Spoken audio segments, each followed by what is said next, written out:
Ok តោះសួស្តីអ្នកនរគ្នានៅក្នុងវីដេអូនេះយើងនឹងបន្តមកនិយាយលើលំហាត់បន្តទៀតតកតងទៅនឹងលំហាត់ទី2នៅក្នុងថ្នាក់ទី9ដែលយើងរៀនត្រៀមប្រឡង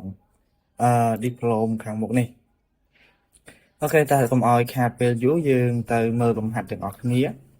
គេថាគេដឹកលោហៈអាលុយមីញ៉ូម Al ហ្នឹងជាអាលុយមីញ៉ូមតើណា2.7 ក្រាមឲ្យឆេះសពឲ្យឆេះតតែសពណានៅក្នុងអុកស៊ីសែនអញ្ចឹងអុកស៊ីសែនគឺយើងតាំងមួយសញ្ញាវាដោយ O អញ្ចឹងកាលណាដែល O វាជាឧស្ម័នអុកស៊ីសែនជាឧស្ម័នអញ្ចឹងយើងអាចឲ្យវានៅតែមួយអាតូមបានទេអញ្ចឹងគេត្រូវតែដាក់វាមានសន្ទុះ2អូខេដូចគេនិយាយលេងថាបើយើងដាក់ឲ្យវានៅតែឯងហើយវាហើរទៅបាត់អញ្ចឹងចងជើងវា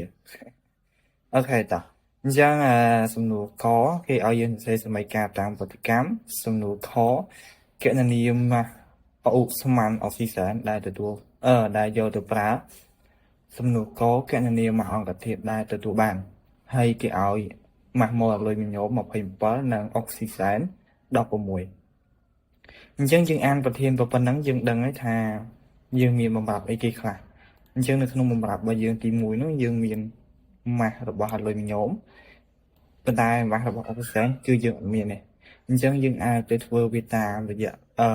សមាមាត្រកំណត់អញ្ចឹងតាមរយៈសមាមាត្រកំណត់ដើម្បីយើងទៅរកចម្លើយរបស់វាទាំងអស់គ្នាឥឡូវយើងកុំឲ្យខាតពេលយូរយើងមកមើលដំណោះស្រាយទាំងអស់គ្នាអញ្ចឹងសំណួរកវាអត់មានអីប្លែកទេគឺសរសេរសមីការទេអញ្ចឹងយើងសរសេរសមីការកើតទៅជាសមាធិឲ្យត្រូវមកហើយយើងថ្លឹងវាឲ្យត្រឹមត្រូវទៅតាមក្បួនគោលការណ៍របស់យើងទៅអញ្ចឹងយើងបន្ថែម1គុណ4បន្ថែម1គុណ3បន្ថែម1គុណ2ដើម្បីឲ្យវាស្មើគ្នាណា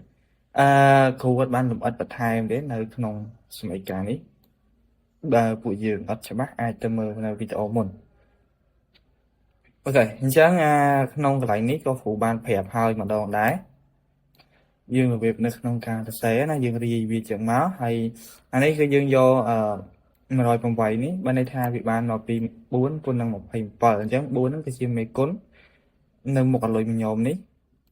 មុខអាលុយមីញ៉ូមនេះហើយ27ជាម៉ាស់ម៉ូលហើយ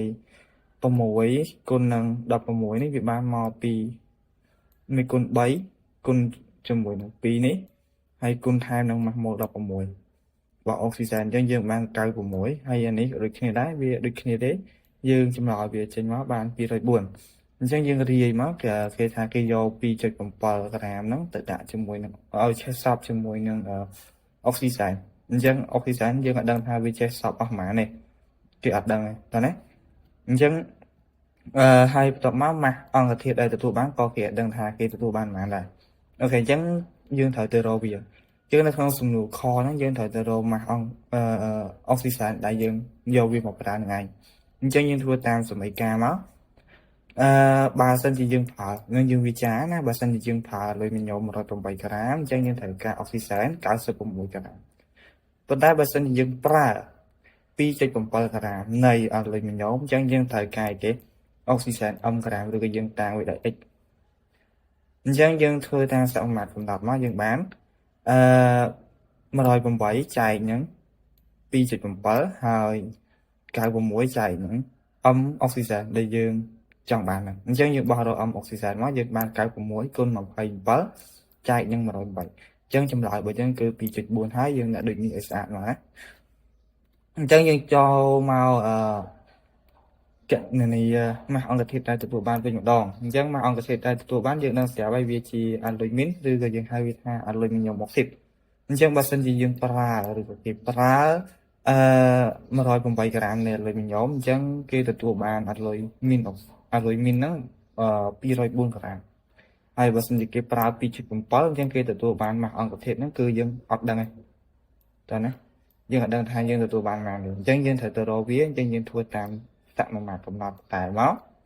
អូខេធ្វើតាមសមាមាត្រកំណត់ដដែលមកអញ្ចឹងយើងយកនេះវានៅក្រោមគ្នាចេះមកមើលកន្លែងគ្រូគូហើយមកមើលកន្លែងនេះដល់សមាមាត្រកំណត់នេះណាអញ្ចឹងយើងបោះរកម៉ាស់អង្គធាតុដែលយើងទទួលបានអញ្ចឹងយើងគណនាមកយើងបាន 1 ក្រាមអូខេអញ្ចឹងចម្លើយរបស់យើងគឺ 5.1 ក្រាមហើយយើងដាក់ដូចនេះឲ្យបានត្រឹមត្រូវមកដើម្បីឲ្យសរកិច្ចការរបស់យើងកាន់តែស្អាតនិងមើលទៅទាក់ទាញអូខេអញ្ចឹងវីដេអូរបស់លោកគ្រូគឺចាប់តែប៉ុណ្ណឹងយើងនឹងជួបគ្នានៅវីដេអូក្រោយទៀតតាក់ទងជាមួយនឹងលំហាត់ថ្នាក់ទី 9 ដដែលអូខេបាយបាយ